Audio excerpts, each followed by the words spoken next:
34%. That is the dramatic, suddenly diminished probability of a September rate hike following a massive surprise in the bond market. Hello everyone, welcome back to AI Market News. Today's agenda covers Section 1, Treasury Intervention Calms Markets.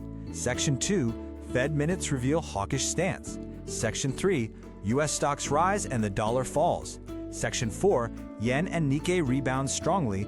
And Section 5, Looking Ahead at Key Economic Data. Section 1, Treasury Intervention Calms Markets. Based on available data, Wednesday's massive market catalyst didn't actually come from the central bank at all. It was the Treasury Department stepping in. Before looking at the charts, let's define exactly what happened.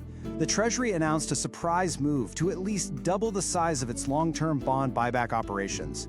For beginners, a bond buyback is simply a process where the Treasury purchases its own previously issued long-term bonds from the open market. Why does this matter to all of us? Because when the Treasury buys back these bonds, it reduces the available supply, which drives up bond prices. Since bond prices and yields move in opposite directions, this action effectively pushes the yield down. As you can see in the chart, this illustrates that exact mechanism perfectly.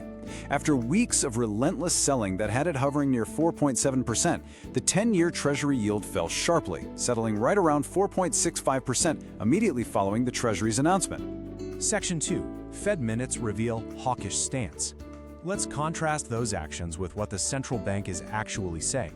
Looking at the FOMC minutes released at 2 p.m. Eastern, the central bank is leaning quite hawkish. The vote was 9-3 to hold rates, with regional presidents Hammack, Kashkari, and Logan formally dissenting. In fact, an immediate 25 basis point hike was favored by several participants who firmly warned that tightening might still be needed if inflation stays sticky.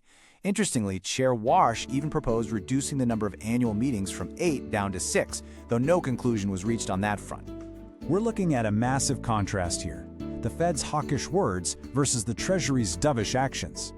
The reason the broader market largely muted the central bank's stern warnings is that the tangible, immediate stabilization provided by the Treasury's bond buybacks completely overshadowed the hawkish talk. In the markets, actions simply spoke louder than words. Section 3, U.S. Stocks Rise, Dollar Falls. Let's see how this sudden drop in bond yields affected all of us tracking the broader U.S. equities and currency markets. The graph shows this inverse relationship strikingly well. The DXY dollar index tumbled below 99 to a 3-month low, directly driven by that decline in yields. In response, this provided a clear runway for equities, helping the S&P 500 snap its losing streak and rise to 7,708. The underlying mechanism here is that a weaker dollar fundamentally shifts global buying power. When the greenback weakens, dollar-denominated assets become cheaper for international buyers. This dynamic is exactly why we saw alternative assets like gold and Bitcoin surge in response to the Treasury's move. Within the stock market, specific corporate winners really helped offset continued tech weakness. Moderna shares absolutely skyrocketed, jumping 176% after reporting positive results from a breakthrough trial. Target gained nearly 6% on a raised annual sales forecast, and Estée Lauder jumped 17% on stronger results and raised profit guidance. Section 4, Yen and Nikkei Rebound Strongly. Let's shift our focus to the Japanese markets, which is highly crucial for our portfolios. As you can see in the chart, the USDJPY pair stabilized right around 158.56. The broader dollar sell-off successfully absorbed the yield differentials, essentially putting a ceiling on the dollar's strength against the yen for the time being. The graph shows how this stability provided a massive relief valve for Japanese equities. The Nikkei 225 successfully snapped a brutal 2-day losing streak that had previously erased nearly 3,900 points, rebounding strongly by 890 points, or 1.4%, declined back to 26,217. Why did this happen? The stabilization in U.S. long-term yields gave domestic investors in Japan the renewed confidence to hunt for bargains.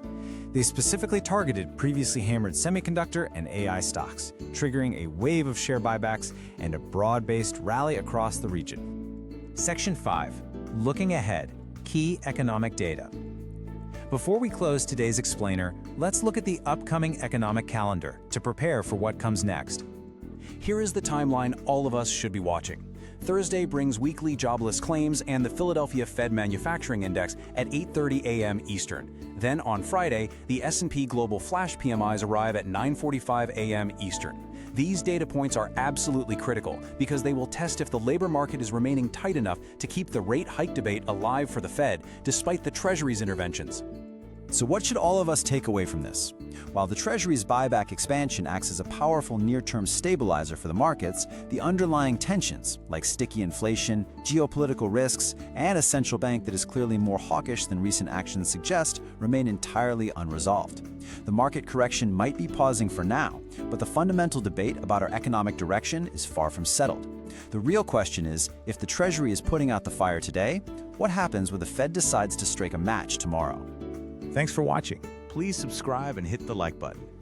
This video was automatically generated by Gemini Notebook AI. AI-generated content may include errors. This video does not constitute investment advice. For full details, please check the description below.